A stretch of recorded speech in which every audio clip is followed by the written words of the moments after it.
Food poison ಆಗಿರ್ಬೋದು ಏನಾಗಿದೆ sir? ಇವತ್ತು ಮಧ್ಯಾಹ್ನದು ಲಂಚ್ ಆದ ನಂತರ ನಮ್ಮ ಡಿಸ್ಟ್ರಿಕ್ಟ್ ಜೈಲಲ್ಲಿ ಕೆಲವು ಖೈದಿಗಳು ಹೊಟ್ಟೆ ನೋವು ಮತ್ತು ಅದು ಅವರು ಕಂಪ್ಲೇಂಟ್ ಕೊಟ್ಟಿದ್ರು. ಆಮೇಲೆ ವಾಂತಿ ಮತ್ತು ಬೇರೆ ಬೇರೆ ರೀತಿ ಅವರು ಕಂಪ್ಲೇಂಟ್ ಬಂದ ನಂತರ ಏಕಾಏಕಿ ಸುಮಾರು 4-4:30 ಮಧ್ಯ ಸುಮಾರು 40ಕ್ಕಿಂತ ಹೆಚ್ಚು ಖೈದಿಗಳಿಗೆ ಇದು ಹೊಟ್ಟೆ ಸಮಸ್ಯೆ ಮತ್ತು ವಾಮಿಟಿಂಗ್ ಮತ್ತು ಲೂಸ್ ಮೋಷನ್ದು ಸಮಸ್ಯೆಗಳು ಬಂದ ನಂತರ ಇಮಿಡಿಯೇಟ್ಲಿ ಆ ಮಾಹಿತಿ ನಮಗೆ ಡಿಸ್ಟ್ರಿಕ್ಟ್ ಸೂಪ್ರಿಂಟೆಂಡೆಂಟ್ನಿಂದ ಬಂತು.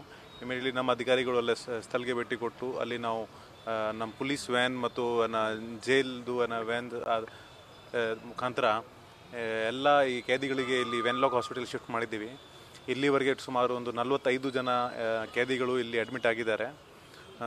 ನಂತರ ಇಮಿಡಿಯೇಟ್ಲಿ ನಾವು ಡಿಸ್ಟ್ರಿಕ್ಟ್ ಹೆಲ್ತ್ ಡಿಪಾರ್ಟ್ಮೆಂಟ್ ಕೂಡ ಇನ್ಫಾರ್ಮೇಷನ್ ಕೊಟ್ಟಿದ್ದೀವಿ. ಅವರು ಅಲ್ಲಿ ಜೈಲ್ಗೆ ವಿಸಿಟ್ ಕೊಟ್ಟು ಅಲ್ಲಿ ವಾಟರ್ ಸ್ಯಾಂಪಲ್ಸ್ಗೆ ಮತ್ತು ಊಟ ಏನು ಬಳಕೆ ಮಾಡಿದ್ದಾರೆ ನಿನ್ನೆಯಿಂದ ಅದೆಲ್ಲ ಸ್ಯಾಂಪಲ್ ಕಲೆಕ್ಟ್ ಮಾಡಿ ಈಗ ಅದರದ್ದು ಪರಿಶೀಲನೆ ಮಾಡ್ತಾ ಇದ್ದಾರೆ.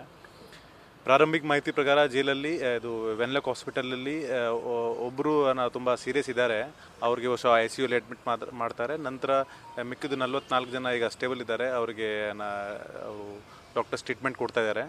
ಆದರೆ ಇನಿಷಿಯಲ್ ಇನ್ಫಾರ್ಮೇಷನ್ ಪ್ರಕಾರ ಬಹುಶಃ ಇವತ್ತು ಮಧ್ಯಾಹ್ನ ಅಥವಾ ಅರ್ಲಿ ಮಾರ್ನಿಂಗ್ ಫುಡಲ್ಲಿ ಮೇ ಬಿ ಕಂಟಾಮಿನೇಷನ್ ಇರ್ಬೋದು, ಅವ್ರ ಇಶ್ಯೂ ಇರ್ಬೋದು, ಅದರಿಂದ ಈ ಫುಡ್ ಪಾಯ್ಸನಿಂಗ್ದು ಸಮಸ್ಯೆ ಆಗಿದೆ.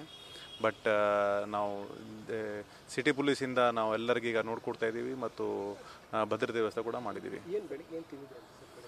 ಈಗ ಇದು ಸುಪ್ರೀಂಟೆಂಡೆಂಟ್ ಜೈಲ್ಗೆ ಕೇಳುವಾಗ ಇಲ್ಲಿ ಮಧ್ಯಾಹ್ನ ಇವತ್ತು ಅವಲಕ್ಕಿ ಮತ್ತು ಸಾಂಬಾರ್ ರೈಸ್ದು ಅವರು ಬಹುಶಃ ತಿಂದಿರ್ಬೋದು, ಅದರಿಂದ ಈ ಸಮಸ್ಯೆ ಆಗಿರ್ಬೋದು ಅಂತ ಹೇಳ್ತಾ ಇದ್ದಾರೆ.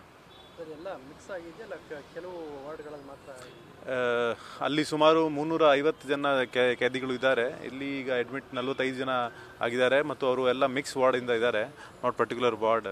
ಸೊ ಅದು ಕೂಡ ಈಗ ತನಿಖೆ ಮಾಡಬೇಕು ಹೇಗೆ ಆಯಿತು. ನ್ಯೂಸ್ ಫಸ್ಟ್ ನಿರ್ಭೀತಿಯಿಂದ ನಿಮ್ಮ ಪರವಾಗಿ.